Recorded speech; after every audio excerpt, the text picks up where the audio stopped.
Reasoning practice test வீடியோவில் இந்த model கணக்குக்கு நான் என்ன லாஜிக் சொல்லி கொடுத்தனோ அதே லாஜிக்கை யூஸ் பண்ணி குரூப் 2A மெயின்ஸில் இந்த கணக்கை கேட்டிருக்காங்க. இப்போ திரும்பவும் அதே லாஜிக்கை நான் சொல்லித்தரேன், மறக்காமல் எழுதி வச்சுக்கோங்க. மேலே இருக்கிற நம்பரையும் கீழே இருக்கிற நம்பரையும் ஃபஸ்ட்டு ஸ்கொயர் பண்ணி கூட்டியிருக்காங்க. 5 ஸ்கொயர் பண்ணால் என்ன வருது? 25.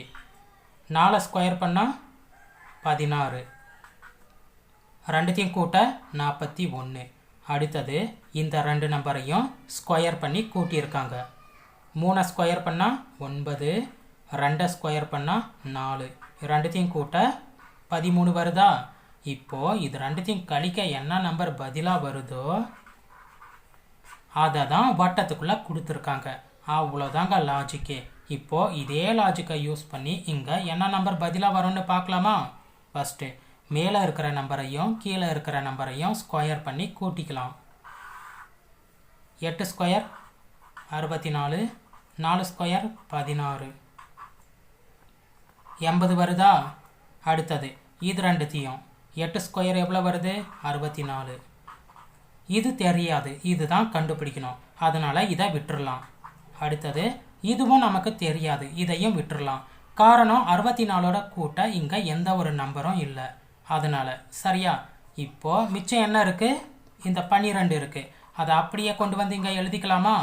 இதுக்கு காரணம் என்னன்னா, மேலே இருக்கிற நம்பரும் இந்த தெரியாத நம்பரையும் கழிக்க வர்ற பதில் தான் இந்த 12 லாஜிக் படி. ஓகேவா? மேலே இருக்கிற நம்பரும் இந்த தெரியாத நம்பரையும் கழிக்க வர்ற பதில் தான் இந்த வட்டத்துக்குள்ளே இருக்கிற இந்த 12. அதனால தான் நான் இதை இங்கே எழுதியிருக்கேன். இப்போது இந்த 2 நம்பரையும் கண்டுபிடிக்க ஆரம்பிக்கலாமா? ஒன்றுமே இல்லை, இந்த 2 நம்பரையும் கழிச்சா போதும், இங்கே என்ன நம்பர் பதிலாக வரும்னு ஈஸியாக கண்டுபிடிச்சிடலாம். இது ரெண்டுத்தையும் கழிக்க என்ன வருது? 68. அதுக்கு அடுத்தது இதையும் கழிச்சா போதும், இங்கே என்ன நம்பர் பதிலாக வரும்னு ஈஸியாக கண்டுபிடிச்சிடலாம். இது ரெண்டுத்தையும் கழிக்க என்ன வருது? 4. அவ்வளோதாங்க. இப்போது இது எதோட ஸ்கொயர் நம்பர்னு நம்ம கண்டுபிடிச்சிட்டா போதும், இங்கே என்ன நம்பர் பதிலாக வரும்னு ஈஸியாக கண்டுபிடிச்சிடலாம். 4 எதோட ஸ்கொயர் நம்பர்? 2ஓட ஸ்கொயர் நம்பர். அப்போது விடுபட்ட எண் என்ன? 2. அவ்வளோதான் ஆன்சர். இந்த 4 விட்டுட்டு இங்கே ஏன் 2 எழுதுகிறோன்னா, இங்கே இருக்கிற எல்லா நம்பரையும் நாம் இங்கே ஸ்கொயர் பண்ணி தான் எழுதியிருக்கோம், அதனால தான். ஓகேவா? அதனால தான் இது எதோட ஸ்கொயர் நம்பர்னு பார்த்து இங்கே எழுதுகிறோம். ஓகே, இப்போது அடுத்த கணக்குக்கான லாஜிக் பார்க்கலாமா? மேலே இருக்கிற நம்பரையும் கீழே இருக்கிற நம்பரையும் ஃபஸ்ட்டு கூட்டிக்கலாம். கூட்ட என்ன வருது? 11 வருது.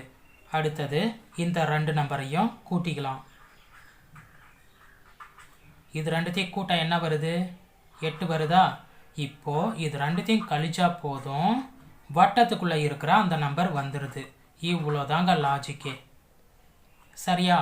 இப்போது இதே லாஜிக் இதுக்கு செக் பண்ணி பார்க்கலாமா? மேலே இருக்கிற நம்பரையும் கீழே இருக்கிற நம்பரையும் நேரடியாக கூட்டிக்கலாம். கூட்ட என்ன வருது? 17. அடுத்தது இது ரெண்டுத்தையும் கூட்டிக்கலாம். என்ன வருது? 9 வருதா? இப்போது இது ரெண்டுத்தையும் கழிக்க என்ன வருது? வட்டத்துக்குள்ளே இருக்கிற அந்த நம்பர் வந்துடுது. அவ்வளோதாங்க லாஜிக். இப்போது இதே லாஜிக்கை யூஸ் பண்ணி இந்த வட்டத்துக்குள்ளே என்ன நம்பர் வரும்னு பார்க்கலாமா? மேலே இருக்கிற நம்பரையும் கீழே இருக்கிற நம்பரையும் கூட்டிக்கலாம். கூட்ட என்ன வருதுன்னு பாரு. 4 கூட்டல் 8 12 வருது. அடுத்தது இது ரெண்டுத்தையும் 6 வருது. இப்போது இதை கழிக்க என்ன வருது? 6. அவ்வளோதாங்க ஆன்சரே. இந்த கணக்கிற்கு உண்டான பதில் என்ன? 6. விடுபட்ட எண் 6. குரூப் 4 எக்ஸாமுக்கு ரீசனிங் நோட்ஸ் ரெடியாக இருக்குது, ஆனால் பிடிஎஃபாக மாற்றலை. காரணம், எவ்வளோ தான் கஷ்டப்பட்டு ஒரு தரமான பிடிஎஃப் ரெடி பண்ணாலும் அதை யாருமே வாங்க போகிறதில்ல. அதனால் சரி விடுங்க, அடுத்த கணக்கு பார்க்கலாமா? ஓகே, இப்போது இந்த கணக்குக்கான லாஜிக் என்ன வருதுன்னு பார்க்கலாமா? இந்த 2 நம்பரையும் ஃபஸ்ட்டு பெருக்கல் போட்டு எழுதிக்கலாம். அடுத்தது ஒரு வகுத்தல் போட்டுக்கிட்டு மேலே இருக்கிற நம்பரையும் கீழே இருக்கிற நம்பரையும் பெருக்கல் போட்டு எழுதிக்கலாம். இப்போது இதை சுருக்குனா போதும், வட்டத்துக்குள்ளே இருக்கிற அந்த நம்பர் வந்துடுது. 4 1 3 ரெண்டு மூவாரா, ஒரு 2 2 2 4. இப்போ பாருங்கள் வட்டத்துக்குள்ளே இருக்கிற நம்பர் வந்துடுச்சான்னு பாருங்கள், வந்துடுச்சு. அவ்வளோதாங்க லாஜிக். சரியா?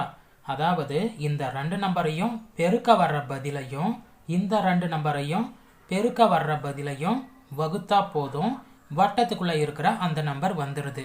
அவ்வளோதான் லாஜிக். அதை இந்த மாதிரி கூட போடலாம். ஓகேவா? இப்போது இதே லாஜிக்கை இதுக்கு செக் பண்ணி பாருங்கள். செக் பண்ணது மட்டும் இல்லாமல் இதுக்கு என்ன பதில் வரும்னு எனக்கு சொல்லுங்கள்.